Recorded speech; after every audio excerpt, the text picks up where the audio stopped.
عارف ليه التروس عمرها ما بتتعمل لازقة في بعض قوي؟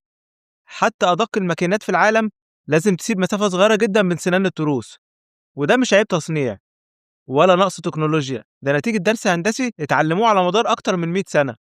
زمان بعض المهندسين كانوا فاكرين إن تقليل الفراغ لأقصى درجة هيخلي الماكينات أدق وأقوى، لكن اللي حصل كان العكس تماما. الماكينات ما كانتش بتتاكل واحدة واحدة، كانت بتقف فجأة، تحشر، تسخن، وتقفل على بعضها في لحظة. مع الوقت اتضح إن المشكلة مش في دقة التصنيع، لكن في تقليل الفراغ أكتر من اللازم. أول ما التروس تشتغل، أكتر نقطة بتسخن هي مكان تلامس السنان، والمعدن لما يسخن بيتمدد. لو الفراغ صغير زيادة عن اللزوم، التمدد ده ممكن يسبب تحشير أو قفل مفاجئ للتروس. وفي سبب مهم كمان، التروس لازم تشتغل بزيت.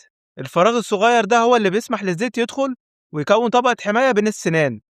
من غير الفراغ المناسب، الزيت مش هيعرف يتحرك كويس، وساعتها الاحتكاك هيزيد ويبدأ تاكل المعدن. عشان كده الفراغ ده مش تنازل عن الدقة، ده سماحية تشغيل محسوبة بدقة، مش عشان تسيب كل حاجة لازقة في بعض، لكن عشان تسيب مساحة محسوبة للحرارة وللزيت ولظروف التشغيل الحقيقية. وأخيرا لو عجبك الفيديو اضغط لايك وشير، وتابعني وانتظر المزيد. شكرا.